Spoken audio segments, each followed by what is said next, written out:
Welcome to Engineer Shahi channel.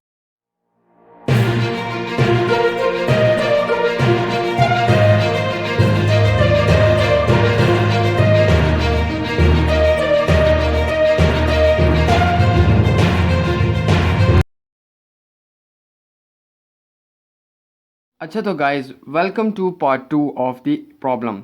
अच्छा चलिए मैं आपको बता चुका हूँ, इससे पहले जो हमने प्रॉब्लम में जो स्टेप्स कर चुके हैं मैं एक बार फिर आपको बता देता हूँ कि उसमें हमने क्या क्या स्टेप्स किए हैं। तो मैं सबसे पहले आपको बताऊँगा, यहाँ पर हमने रिलेटिव रफनेस कैलकुलेट की, ठीक है, वो आपको पता चल गई है।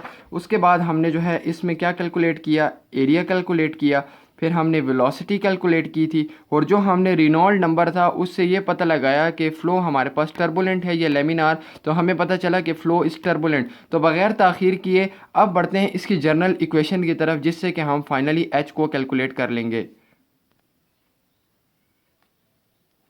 तो इसकी जो जर्नल इक्वेशन है वो हमारे पास है P1 बाई गैमा, ठीक है, plus V1 square by 2G plus Z1 plus HP is equal to P2 by gamma plus V2 square by 2G plus Z2 plus HL plus HT plus HM।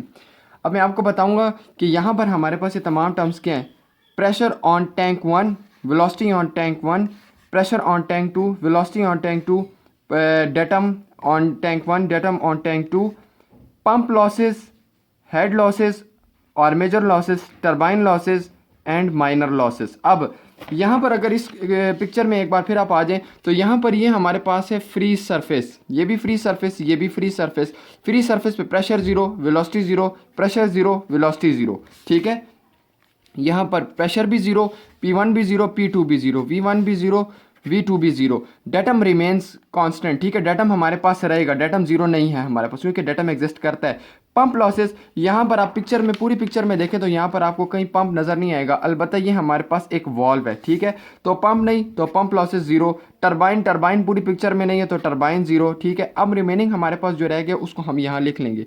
तो Z1 minus Z2, ये Z2 equals इस तरफ आ जाएगा, equal to हमारे पास क्या रह जाएगा, HL plus HM। ये Z1 minus Z2 is what, which is actual difference. This is Z1 and this is Z2। Difference between Z1 and Z2 is generally known as H, ठीक है। तो हम इसको कह सकते हैं इक्वल टू H। यहाँ तक समझ आ गई है। चलें बढ़ते हैं, इसको सॉल्व करते हैं। मैं आपको बताऊंगा, एक चीज़ आप देख चुके हैं कि यहाँ पर हमारे पास जो फ्लो है, फ्लो इज़ टर्बुलेंट। तो टर्बुलेंट फ्लो के लिए जो हमारे पास HL का फार्मूला होता है, यानी मेजर लॉसेस हम इसे कह सकते हैं, तो वो हमारे पास क्या होता है, F into L by D V square by 2G। अब आप कहेंगे कि ये F क्या चीज़ है, ये हमारे पास फ्रिक्शन फैक्टर है। इस फ्रिक्शन फैक्टर को हम कैलकुलेट करते हैं एक टेबल से या मूडी डायग्राम से। हम F कैलकुलेट करते हैं मूडी डायग्राम से। चलिए बढ़ते हैं मूडी डायग्राम की तरफ और F कैलकुलेट करते हैं। अच्छा गाइस, तो ये आप देख सकते हैं मूडी डायग्राम, और मूडी डायग्राम में जो है हमारे पास ये जो सेटअप है बेसिकली ये ऐसे है कि हमने यहाँ पर E by D relative roughness ले लिया, ठीक है।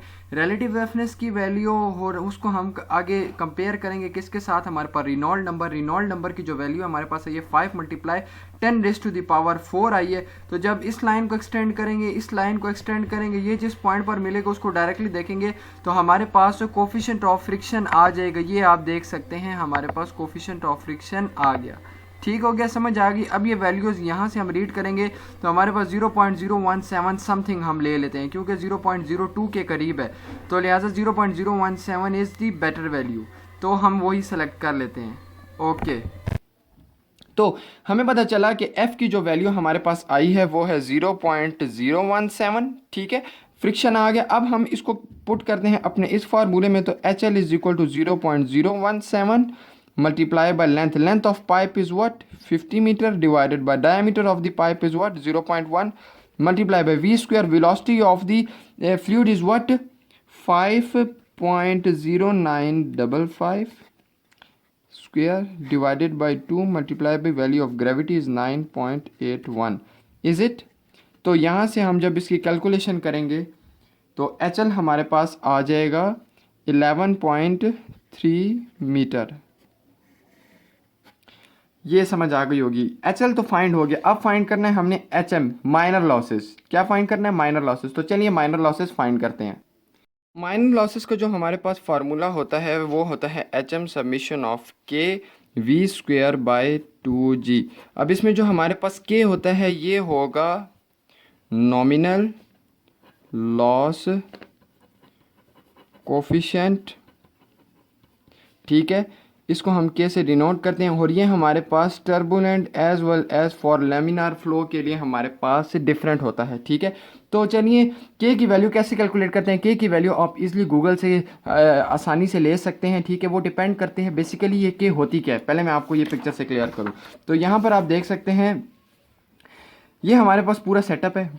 पानी यहाँ पर फॉर एग्जांपल इंट्रेंस में आ रहा है, ये इंट्रेंस में है, ठीक है।